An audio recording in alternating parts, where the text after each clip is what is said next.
Halo semuanya, apakah teman-teman sekalian sedang mencari sebuah ide, aktivitas, permainan, game seru yang bisa mengajak audiens kita berbicara, menyampaikan ide-idenya, menunjukkan kemampuan speakingnya atau kemampuan berbicara mereka. Permainan ini sangat mudah, aktivitas ini sangat mudah Oke, next. diaplikasikan, bahkan kita hampir tidak perlu mempersiapkan apapun. Pertama, yang kita minta kepada audiens kita adalah kita minta mereka untuk menuliskan sebanyak mungkin benda-benda yang biasa dibawa ketika mereka pergi camping. Jadi kita minta mereka untuk menuliskan sebanyak mungkin benda-benda yang biasa kita bawa ketika camping. Misalnya satu orang itu menuliskan 2 atau 3 benda. Misalnya orang pertama atau peserta pertama menuliskan sepatu, jaket, dan selimut misalnya. Lalu peserta kedua menuliskan makanan, minuman, pisau. Lalu peserta ketiga misalnya backpack, baju salin, makanan, dan seterusnya ya.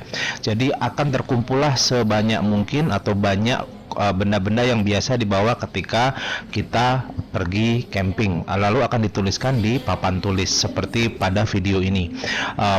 Siswa saya sedang menuliskan beberapa benda yang biasa dibawa ketika camping. Kami ingin tekankan bahwa permainan ini tidak hanya berlaku atau bisa diaplikasikan di kelas bahasa Inggris, tapi bisa juga diaplikasikan di kelas bahasa Indonesia, di acara-acara seminar, coaching, pelatihan, ya, kemudian dalam sebuah penyuluhan dan lain-lain. Ini intinya adalah kemampuan mereka akan muncul berbicara ataupun speaking. Hanya saja kelas saya ini adalah kelas bahasa Inggris, maka saya akan menyampaikannya dalam sesi bahasa Inggris ini atau contohnya dalam bahasa Inggris. Lalu kemudian di sesi berikutnya, setelah mereka menuliskan benda-benda tadi di papan tulis, kita akan membuat sebuah cerita yang mereka harus dengarkan. Ceritanya adalah sebagai berikut, bahwa suatu hari mereka sedang jalan-jalan menggunakan sebuah perahu kecil dan membawa semua benda yang ada di papan tulis. Jadi mereka sedang jalan-jalan menggunakan sebuah perahu dan membawa semua benda yang ada di papan tulis. Dan ketika mereka sedang mendayung, tiba-tiba tanpa disangka perahu tadi itu menabrak sebuah benda yang keras, sehingga perahu tadi itu bocor dan mereka membuat keputusan yang cepat, harus membuat keputusan yang cepat, yaitu mereka akan memilih 3 benda yang paling penting, yang menurut mereka penting dan itu bisa dibawa sambil berenang dan bisa dimanfaatkan di sebuah pulau terdekat untuk bertahan hidup. Jadi sekali lagi tugas mereka adalah memilih 3 benda beserta alasannya mengapa benda-benda tadi penting menurut versi mereka masing-masing dan bisa dimanfaatkan di sebuah pulau tadi untuk bertahan hidup.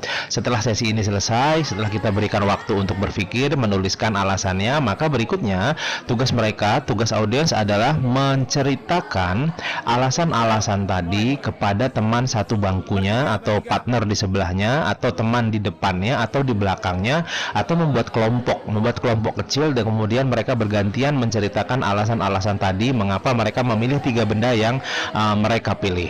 Begitu seterusnya. Atau bisa juga kita minta mereka untuk maju ke depan kelas mempresentasikan 3 benda yang mereka pilih beserta alasan-alasannya. Demikian aktivitas ini dilakukan sehingga mereka akan mau tidak mau berbicara, termotivasi untuk memunculkan ide dan alasan-alasan mereka. Demikian teman-teman, semoga aktivitas ini bisa diaplikasikan. Kalau teman-teman ingin ikut kelas icebreaker yang lebih tertata, lebih rapi, lebih tersusun lagi, silahkan kunjungi sosial media kami atau nomor HP di bawah video atau di link deskripsi video ini. Kami ada kelas icebreaker yang sudah dikunjungi atau sudah diikuti oleh lebih dari 2.500 alumni peserta dari seluruh Indonesia dengan berbagai macam profesi seperti guru, dosen, trainer, motivator, MC, mahasiswa, kemudian ada juga penyuluh, ya, ada dokter anak dan lain-lain. Silahkan kunjungi sosial media kami. Terima kasih.